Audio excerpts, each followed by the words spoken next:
함께 보실 하나님 말씀은 신약성경 누가복음 8장입니다.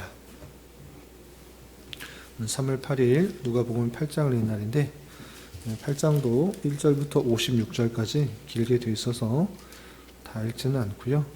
1절부터 18절까지 말씀을 함께 봉독하겠습니다. 누가복음 8장 1절부터 18절까지 말씀, 신약성경 103면 전후를 보시면 되겠습니다. 1절부터 함께 봉독합니다. 그 후에 예수께서 각 성과 마을에 두루 다니시면서 하나님의 나라를 선포하시며 그 복음을 전하실세 12 제자가 함께하였고, 또한 악귀를 쫓아내심과 병고침을 받은 어떤 여자들 곧 7 귀신이 나간 자 막달라인이라 하는 마리아와 헤롯의 청지기 구사의 아내 요한나와 수산나와 다른 여러 여자가 함께하여 자기들의 소유로 그들을 섬기더라. 각 동네 사람들이 예수께로 나와 큰 무리를 이루니 예수께서 비유로 말씀하시되 씨를 뿌리는 자가 나갈새 뿌릴새 더러는 길가에 떨어짐에 밟히며 공중의 새들이 먹어버렸고, 더러는 바위 위에 떨어짐에 싹이 났다가 습기가 없으므로 말랐고, 더러는 가시떨기 속에 떨어짐에 가시가 함께 자라서 기운을 막았고, 더러는 좋은 땅에 떨어짐에 나서 100배의 결실을 하였느니라. 이 말씀을 하시고 외치시되 들을 귀 있는 자는 들을지어다. 제자들이 이 비유의 뜻을 물으니 이르시되 하나님 나라의 비밀을 아는 것이 너희에게는 허락되었으나 다른 사람에게는 비유로 하나니, 이는 그들로 보아도 보지 못하고 들어도 깨닫지 못하게 하려 함이라. 이 비유는 이러하니라. 씨는 하나님의 말씀이요 길가에 있다는 것은 말씀을 들은 자니, 이에 마귀가 가서 그들이 믿어 구원을 얻지 못하게 하려고 말씀을 마음에서 빼앗는 것이요, 바위 위에 있다는 것은 말씀을 들을 때 기쁨으로 받으나 뿌리가 없어 잠깐 믿다가 시련을 당할 때 배반한 자요, 가시떨기가 떨어졌다는 것은 말씀을 들은 자이나 지내는 중 이 생의 염려와 재물과 향락의 기운이 막혀 온전히 결실하지 못하는 자요, 좋은 땅에 있다는 것은 착하고 좋은 마음으로 말씀을 듣고 지키어 인내로 결실하는 자니라. 누구든지 등불을 켜서 그릇으로 덮거나 평상 아래에 두지 아니하고 등경 위에 두나니, 이는 들어가는 자들로 그 빛을 보게 하려 함이라. 숨은 것이 장차 드러나지 아니할 것이 없고 감추인 것이 장차 알려지고 나타나지 않을 것이 없느니라. 그러므로 너희가 어떻게 들을까 스스로 삼가라. 누구든지 있는 자는 받겠고 없는 자는 그 있는 줄로 아는 것까지도 빼앗기리라 하시니라. 아멘. 네, 감사합니다. 오늘 말씀 읽기 본문은 누가복음 8장입니다. 누가복음 8장에서는 예수님께서 계속해서 갈릴리에서 여러 가지 사역을 하는 그런 장면이 나옵니다. 복음서를 읽을 때 몇 번 강조해서 말씀드리지만, 예수님의 다양한 행적들, 특별히 기사와 이적들이 있을 때 우리 마음은 그 기적과 의사를 볼 때 똑같이 오늘날에도 반복되면 좋겠다라는 그런 기대와 또 희망을 갖지만, 복음서가 그것을 오늘날의 모든 읽는 사람들에게 반복되게 하기 위해서 이것을 쓴 것이 아니라 예수님께서 누구인지를 알려주는 그런 말씀이다, 이렇게 생각하시면 되겠습니다. 특별히 누가복음 1장 4절에서 우리가 계속해서 확인하다시피 이 글은 데오빌로 각하가 어떤 정도 아는 바가 있는데 그것을 더해서 확실히 알게 하기보자 이것을 쓴 것이기 때문에 예수님에 대해서 어렴풋이 아는 것에 그치지 않고 예수님이 누구신지를 잘 깨닫는 것, 그것이 중요하다라고 할 수 있겠습니다. 우리가 어제 살펴봤던 7장에서도 예수님께서는 갈릴리 일대에서 백부장의 종을 고쳐주시고 나인성의 과부의 아들을 살려주시는 것을 통해서 예수님을 바로 인식해야 된다라는 것들을 교훈받았는데, 오늘 8장에서도 예수님의 사역을 통해서 우리가 무엇을 깨달아야 되는지, 또 우리가 어떤 은혜를 받았는지 생각해보는 시간을 갖도록 하겠습니다. 우선 8장은 56절까지 아주 길게 되어 있습니다. 그런데 여러분들 말씀일기 책자에서 나와 있는 것처럼 7단락으로 나누면 1절부터 3절까지는 예수님께서 하시는 일에 대해서, 또 4절부터 15절까지는 씨 뿌리는 자의 비유에 대해서, 또 16절부터 18절까지는 빛과 들음에 대해서, 또 19절부터 21절까지는 예수님의 확장된 가족의 개념에 대해서 여러 가지 또 나오고 있고요. 또 22절부터 25절까지는 풍랑을 잔잔케 하시고, 또 26절부터 39절까지 귀신도 예수를 알아보는, 또 40절부터 마지막 56절까지는 혈류증 앓은 여인의 치유와 야이로의 딸을 살리신 그런 내용들이 나옵니다. 새벽 시간에 그 모든 내용들을 다 소개하기는 시간이 제한이 되고 핵심적인 그 주제를 좀 말씀드리도록 하겠습니다. 우선 첫 번째 단락에서 예수님께서 여러 지역을 다니시면서 하시는 핵심적인 그 사역을 이렇게 종합하고 있습니다. 1절 보시면, 그 후에 예수께서 각 성과 마을에 두루 다니시며 하나님의 나라를 선포하시며 그 복음을 전하실새 12제자가 함께하였다라고 하고 있습니다. 그러니까 각 성과 마을에 두루 다니시면서 하시는 사역의 핵심은 무엇인가? 하나님의 나라를 선포하고 그 복음을 전하시는 것. 그것이 예수님께서 이쪽 지역 저쪽 지역 돌아다니시면서 하시는 사역의 핵심이라고 할 수 있겠습니다. 물론 여러 지역을 다니실 때 그 만나는 사람들이 병이 걸리고 또 죽은 사람이 있고 이런 사람을 만나게 될 때 고쳐주시고 계시지만, 그 사역의 핵심은 그 고쳐주시는 것을 통해서 자신이 하나님의 아들, 만왕의 왕, 모든 것을 통치하실 수 있는 그런 분임을 알려주는 것이고, 그 내용 속에서 핵심은 하나님의 나라를 선포하고 복음을 이해하도록 하는 것입니다. 8장에서도 여러 가지 내용들이 있었는데, 예수님이 그럼 어떤 일들을 하셨는가 보시면 22절부터 25절에서는 예수님께서 이쪽 저쪽 다니시다가 너무나 피곤하셔서 배를 타고 가시다가 예수와 제자들이 탄 배가 풍랑을 만나게 됩니다.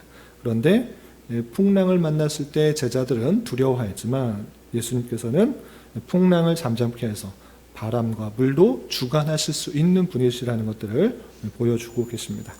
또 26절부터 39절까지는 거라사인 땅에 갔을 때 군대에 귀신 들린 사람을 만나게 되는데, 귀신조차 예수님이 누구인지를 알아보았을 때 하나님의 아들 예수여 라고 표현하는 것처럼 귀신조차 예수님이 누구인지를 밝혀주고 있습니다.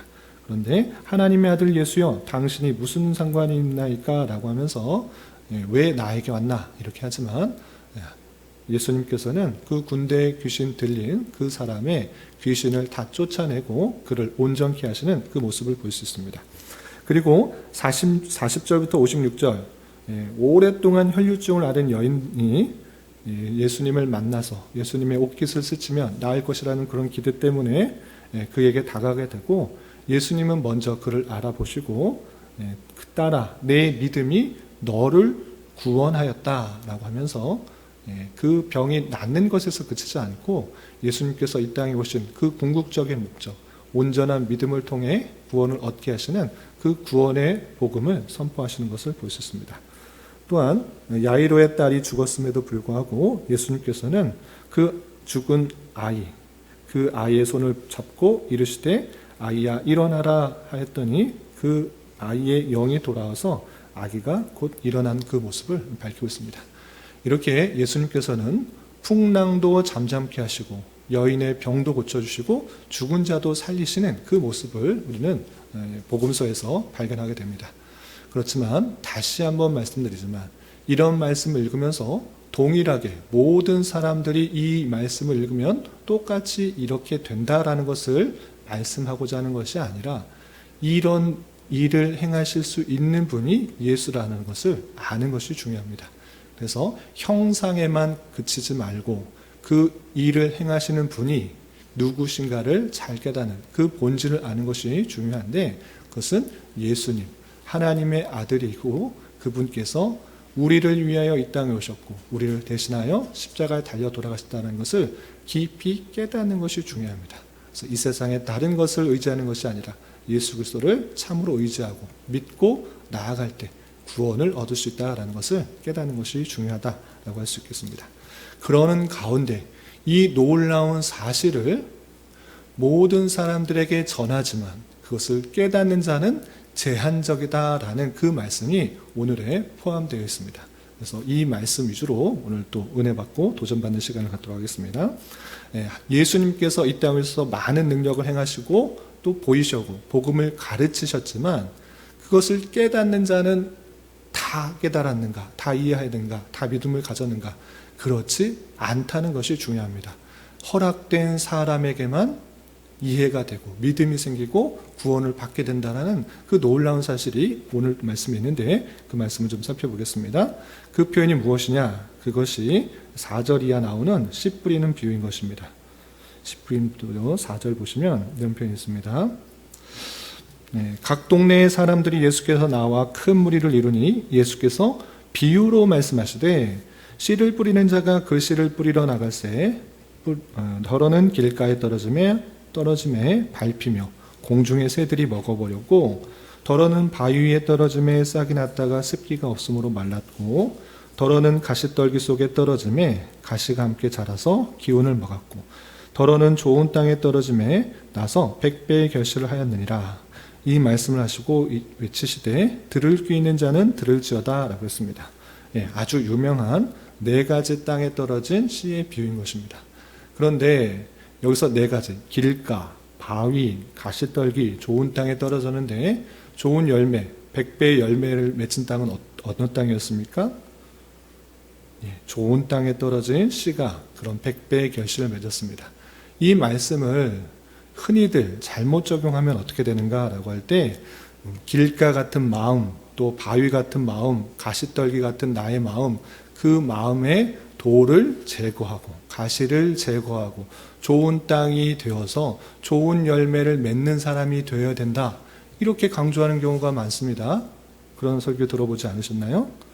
그러나 이 4가지 땅에 떨어진 씨의 비유는 사람의 마음에서 돌짝을 제거하고 가시떨기를 제거해야 된다라는 것을 말하는 비유가 아닌 것입니다. 왜 그런가? 그 밑에 비유를 설명할 때 그렇게 비유를 설명한 내용을 통해서 우리가 잘 깨닫는 것입니다.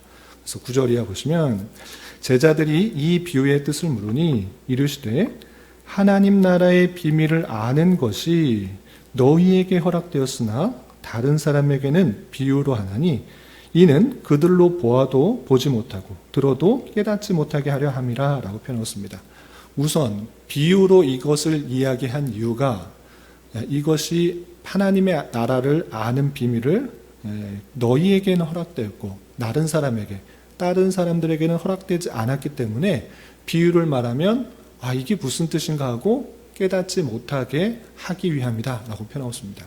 여기서 제한된 너희는 이 비밀을 깨닫게 되는 것이고, 그렇지 않은 사람은 깨닫지 못하게 하기 위해서 비밀로 얘기한 것이다, 비유로 설명한 것이다, 이렇게 설명하고 있는 것입니다. 그리고 이 비유가 그 제자들과 그 모인 무리 속에 택한 사람들에게 허락된 이유가 무엇인가 라고 할 때, 하나님의 그 복음이 길가 같은 마음을 갖고 있는 사람, 바위 같은 바위 땅에 떨어진 마음을 갖고 있는 사람, 가시떨기 속에 떨어진 그런 마음을, 가시떨기 같은 그런 마음을 갖고 있는 사람, 좋은 땅에 떨어지는 그런 마음과 같은 사람이 있다는 것입니다. 그러니까 그 복음이 떨어질 때 돌짝과 같은, 바위와 같은, 가시떨기 같은, 좋은 땅과 같은 사람이 있다는 것이지, 땅을 바꿔서 좋은 땅이 되어라, 이것을 말하는 것이 아닙니다. 그러니까 예수님께서 똑같이 기적을 행하고 복음을 전하고 하나님의 나라를 선포해도 어떤 사람은 돌짝과 같은 마음을 갖고 있고 길가와 같은 마음을 갖고 있고 가시떨기와 같은 마음이 있어서 하나님의 복음이 떨어지나 조금 반응을 하는 것 같지만 태영볕이 내려져서 고난이 오면 그것을 다 잊어버리고 아예 길가여서 뿌리조차 내리지 못하는 그런 마음, 그런 사람이 있는가 하면 마음이 좋아서 좋은 땅이어서 그 복음이 떨어질 때, 하나님의 나라의 비밀이 선포될 때, 또 예수님께서 수많은 기적과 이적을 행할 때, 아, 저 사람이 과연 참으로 메시아구나, 하나님의 아들이구나, 이것을 깨닫게 된다라는 현상을 말하는 것입니다. 그래서 나는 돌짝과 같은 마음에서 이제 좋은 땅으로, 가시떨기 같은 마음에서 좋은 땅으로 바꿔야 된다라는 것이 아니라 그 현상 속에서 하나님의 나라의 비밀을 아는 사람이 제한적으로 되어 있고 너희들에게는 허락되어 있고 오히려 다른 사람들에게는 허락되지 않은 그런 모습이다라고 하는 그 모습을 깨닫게 되는 것입니다. 예수님께서 갈릴리뿐만 아니라 유대와 사마리아와 여러 곳을 다니면서 수많은 기적과 이사를 행하셨습니다. 풍랑을 잠잠케 하시고 질병을 낫게 하시고 죽은 자를 살리시고 그렇게 함에도 불구하고 바리새인과 서기관들은 어땠습니까? 네가 하나님의 아들인지 계속 증거를 보여달라고요. 계속적으로 추구하고 지적하고 있는 그 모습을 보게 됩니다. 이러므로 말미암아 같은 일을 해도 복음을 전해도 많은 능력을 행할지라도 그것을 깨닫는 사람은 하나님께서 좋은 맛을 준 사람, 그 하나님의 비밀이 허락되어진 사람, 그 사람이 제한적이다라는 것을 보여주는 것입니다. 예수님의 능력이 부족해서 바리새인과 서기관, 유대인 그리고 종교 지도자들이 그 마음을 변하지 않은 것이 아닙니다. 하나님께서 그의 마음을 주장하지 않으셨고 택함받지 않은, 허락되지 않은 사람이기 때문에 그들이 믿지 않은 것입니다. 그러므로 말미암아 우리는 이미 어떤 사람입니까? 복음이 선포되고 예수님을 참으로 나의 구세주라고 믿게 된 자인 것입니다. 그러므로 우리는 좋은 땅에 떨어진 그 복음이 좋은 땅에 떨어져서 구원의 열매를 맺게 된 그런 사람이라는 것들을 깨달아 하나님의 택하신 받은 자로 이 비밀이 믿어지게 된 자로 감사 찬송하는 자가 되어야 될 것입니다. 그런데 여기서 중요한 것이 있습니다. 그러면 하나님께서 택하신 사람들, 그 사람들에게는 복음이 쓰여져서 좋은 결실을 맺게 된다고 하면 나는 택함을 받은 자, 안 받은 자 상관없이 하나님의 주권 가운데 나는 아무것도 안 해도 되겠구나. 그냥 나는 좋은 밭이면 하나님의 비밀을 허락받은 자인다면 아무 일도 안 해도 되겠구나. 이렇게 수동적으로 생각하는 것이 아니라는 것입니다.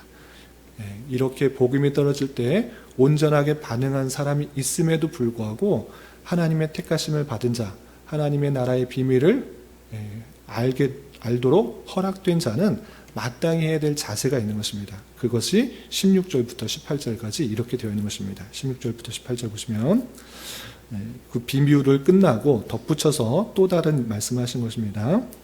누구든지 등불을 켜서 그릇으로 덮거나 평상 아래에 두지 아니하고 등경 위에 두나니 이는 들어가는 자들로 그 빛을 보게 하려 함이라. 숨은 것이 장차 드러나지 아니할 것이 없고 감추인 것이 장차 알려지고 나타나지 않을 것이 없느니라. 주님의 그 사역들이 온전하게 드러날 것임에도 불구하고 어떻게 되는가? 18절. 그러므로 너희가 어떻게 들을까 스스로 삼가라. 누구든지 있는 자는 받겠고 없는 자는 그 있는 줄로 아는 것까지도 빼앗기리라 하시니라 라고 표현하고 있습니다.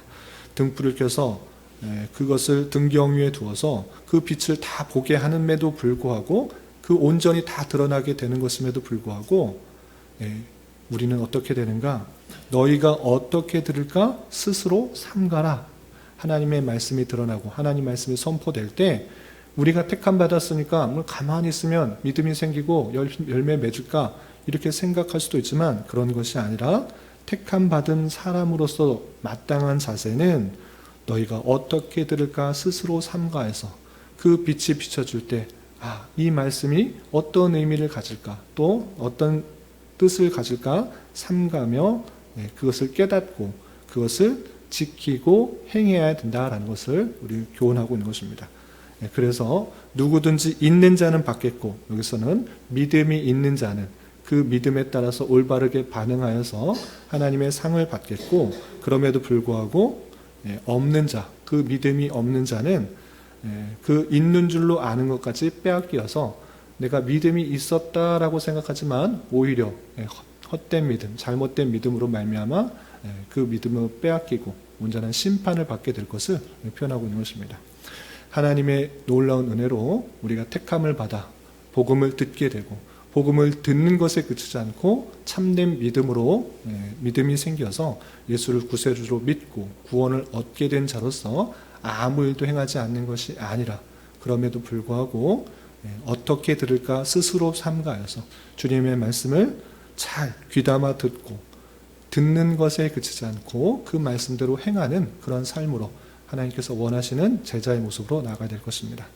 이런 말씀의 교훈에 따라 주님을 참으로 하나님의 아들이요 나를 위해서 이 땅에 오시고 십자가에 달려 돌아가신 구세주로 믿고 그 은혜를 우리에게 끼친 것에 감사 찬송하며 또 주님의 말씀을 삼가 부지런히 듣고 이해하여서 행할 수 있는 저와 여러분이 되시기를 주님의 이름으로 부탁을 드립니다.